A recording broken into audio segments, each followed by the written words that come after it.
Hi, it's a great pleasure to have a few words about the running and the chairing of a huddle at congregation. I was there last year and I found it quite a challenge, but it seemed to work reasonably well when I focused on two particular things. We can lose control of the time and we can lose control of the group because somebody tends to dominate it instead of us. So I addressed those two things in particular in the work that I did, and I'd like to illustrate now what I mean by that.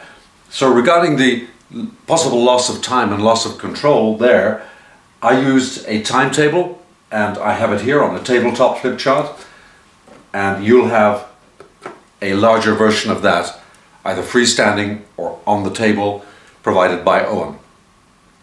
And that time corset helps a great deal. First of all, it's in the room. When people arrive, they see it, they take note of it, you explain it to them, everybody understands. We're trying to get this thing done like a live TV program in 60 minutes. And it can be done, but when I worked in television myself in the UK, I know it comes from very detailed planning, knowing exactly how much time I really want to use in each case. So have a good look at that timetable and familiarize yourself with it. And the second worry is losing control, where particularly a strong character in the group takes over or seeks to. So let's deal with that one. And the best way, frankly, is rather than interrupting them by saying, well, I think you've had enough, actually, you've taken a lot of time, so let's go to somebody else. Who else would have a point to make? Instead of that, which is a rapping on the knuckles, and everybody is aware of that then, it's out in the open. Instead, one could do it discreetly. And it goes like this. Somebody's talking away and I judge this is going on too long. So I just wait for my moment to come in and say, that's an interesting point you just made. Thank you for that. Now let's test that in the group. Would anybody like to comment? Yes, you'd like to comment? And should nobody in the group come forward, then I'd make the comment myself. But in the process, I've taken control back from that person who was what I call over-talking.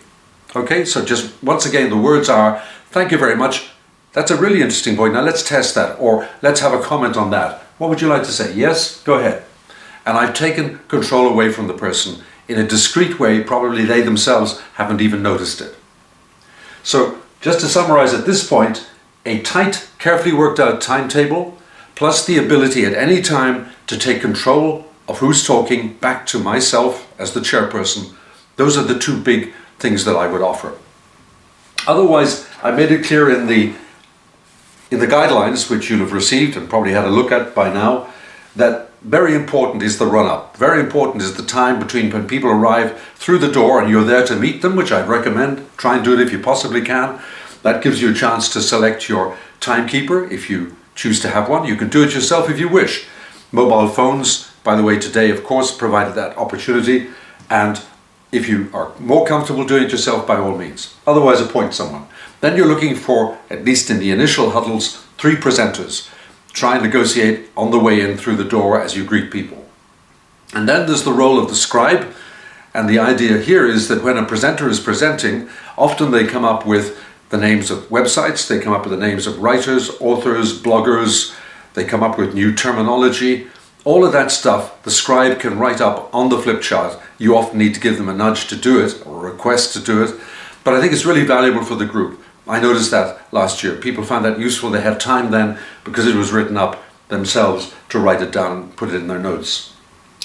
So otherwise, after the run-up phase, the get to know is the real start where we begin. The talk clicks from 0 to 60. And in those first few minutes, we're getting to know each other. And we can do an individual introduction in 15 seconds. It really can be done. For example, my name is Alec Taylor. I'm a media trainer, but I'm also an entrepreneur with a special interest in creativity. And if you check that for time, I think you'll find it's 15 seconds. I then choose the next person and say, would you like to go next? You've got 15 seconds too. That person speaks, introduce themselves, then they pick the next one, again 15 seconds, and so it goes around. And that adds an element of fun.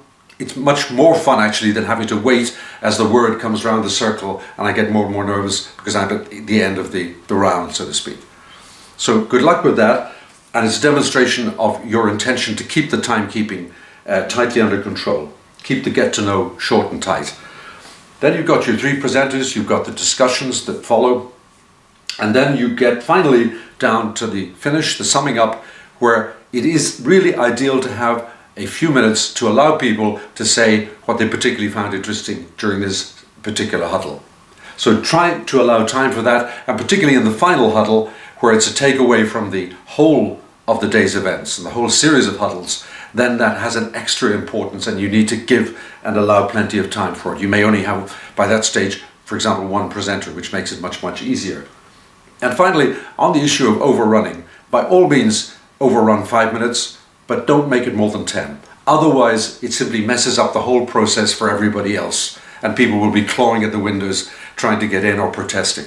And apparently the weather mightn't be that good, or it might be at least cold that they don't want to stand outside. Anyway, may you have lots of hot discussions, may it be very good live television, with you directing very discreetly, often by standing up, by the way, is better than sitting for the presenter. You may not want to do it all the time, but a lot of the time spent standing allows you to move around and keep discreet control. Bear that one in mind as well. Wish you lots of success. Have a really good congregation 2016. Bye.